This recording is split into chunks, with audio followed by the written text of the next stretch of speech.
ஓணம் பண்டிகையொட்டி ஜவுளி கொள்முதலுக்காக சேலம் ஜவுளி சந்தைக்கு கேரள வியாபாரிகள் படையெடுத்து வருகின்றனர். சுமார் 500 கோடி ரூபாய் மதிப்புக்கு பட்டு வேட்டிகள், சேலைகள், துணி ரகங்களுக்கு ஆர்டர்கள் வந்துள்ளதால் சேலம் பட்டு உற்பத்தியாளர்கள், வியாபாரிகள் மகிழ்ச்சி அடைந்துள்ளனர். இது பற்றிய ஒரு செய்தி தொகுப்பை பார்க்கலாம். சேலம் மாவட்டம் இளம்பிள்ளை, ஓமலூர், தாரமங்கலம், சிவதாபுரம், அம்மாப்பேட்டை, பொன்னம்மாப்பேட்டை, களரம்பட்டி போன்ற பகுதிகளில் நெசவு கூடங்களில் நீண்ட நாட்களுக்கு பிறகு தொழிலாளர்கள் உற்சாகமுடன் வேலை செய்து வருகின்றனர். காரணம் கேரளாவின் பிரசித்தி பெற்ற ஓணம் பண்டிகை. நாங்கள் கேரளாவுக்கு போகிற தறி ஓட்டிகிட்டு இருக்கிறோம். ஜரிகை எல்லாமே கேரளாவுக்கு போகிற ஐட்டத்தை நாங்கள் ஓட்டிகிட்டு இருக்கிறோம். நாங்கள் பாவு கொடுப்பாங்க, பாவு கொடுத்து ஜரிகையெல்லாம் கொடுப்பாங்க, நாங்கள் ஓட்டி கொடுத்துருவோம். இப்போ ஓணம் பண்டிகைனால கொஞ்சம் வேகமாக போயிட்டுருக்குது தொழில். அதெல்லாம் பவர் கட் ஆகாமல் இருக்கிறனால ரொம்ப சந்தோஷமாக இருக்கிறோம்.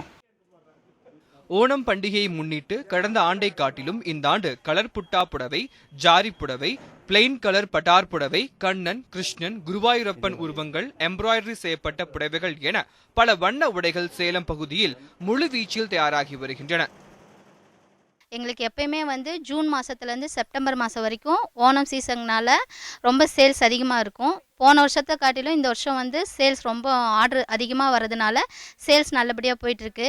எங்ககிட்ட பார்த்தீங்க அப்படின்னாக்கா கேரளா ரகத்தோட பிளைன் ஜரி சேலை, வரிசீர் சேலை, அப்புறமேட்டு பார்த்தீங்கன்னாக்கா கலர் புட்டா சேலை, ஜரி செல்ப் சேலை, கேரளா டைப் எம்ப்ராய்டரி, உருவப்படம் போட்ட சாமி படம், குருவாயூரப்பன், கதகளி டிசைன்ஸ், இந்த மாதிரி எம்ப்ராய்டரி போட்ட சாரீஸ் எல்லாம் நாங்கள் ஓன் ப்ரொடக்ஷன் பண்ணி சேல் பண்ணிட்டு இருக்கிறோம். குறைந்த விலையில் தரமான உடைகள் கிடைப்பதால் கேரளாவை சேர்ந்த மொத்த வியாபாரிகள் சேலத்திற்கு പടയെടുக்கின்றனர். കമ്പയർ ചെയ്യുമ്പോൾ ഈ വർഷം കൂടുതൽ വാണ്ടഡ് ആണ്, ഡബിൾ ഓർഡർ ആണ്. നല്ല സപ്ലൈ ചെയ്യുന്ന സ്ഥലമാണ് സേലത്താണ്. കൂടുതൽ സെറ്റ് മുണ്ട്, സെറ്റ് സാരി, കൗണി, ചുടിദാർ മെറ്റീരിയൽ എല്ലാ ഐറ്റവും ഇവിടെ കിട്ടുന്നുണ്ട്.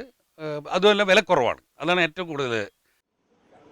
கடந்த ஆண்டை காட்டிலும் இந்த ஆண்டு எதிர்பார்த்ததை விட அதிக அளவில் ஆர்டர்கள் வந்த போதிலும் நூல் விலை அதிகரிப்பால் வியாபாரிகள் கேட்கும் விலைக்கு தருவதில் சிரமம் உள்ளதாக கூறுகின்றனர் ஜவுளி உற்பத்தியாளர்கள்.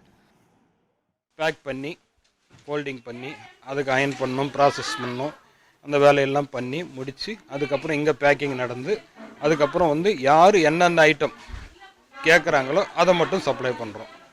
இப்போ மார்க்கெட்டில் நூல் விலை கொஞ்சம் ஏறுதுன்னா ரொம்ப ஏறி போச்சு.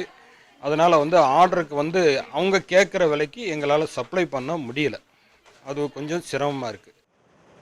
கடந்த ஆண்டு ஓணம் பண்டிகையின் போது 400 கோடி ரூபாய்க்கும் மட்டுமே ஆர்டர் கிடைத்ததாகவும், நடப்பாண்டு சீசன் துவக்கத்திலேயே 500 கோடி ரூபாயை தாண்டி விட்டதாகவும், இது மேலும் அதிகரிக்கும் என்றும் வியாபாரிகள் தெரிவித்துள்ளனர்.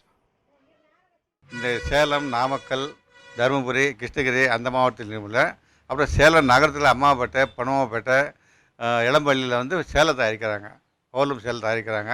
அந்த சேலையெல்லாம் பூராமே கேரளாவிலேருந்து இங்கே வாங்கி எடுத்துகிட்டு போகிறாங்க. என்ன காரணம்னாக்கா இங்கே தான் இந்தியாவிலே விலை சீப்பான நகரம் சேலம் நகரம்.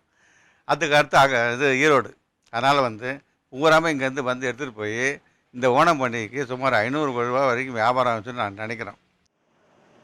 கலாச்சாரம் மற்றும் பண்பாடு சார்ந்த நடவடிக்கைகளில் தமிழகம் மற்றும் கேரள மாநில மக்களை இணைக்கும் ஓணம் போன்ற பண்டிகைகள் இரு தரப்பிலும் நிச்சயம் மகிழ்ச்சியை ஏற்படுத்தும் என்பதில் ஐயமில்லை. ஒளிப்பதிவாளர் பார்த்தசாரதியுடன் ரியாஸ், நியூஸ் 7 தமிழ், சேலம்.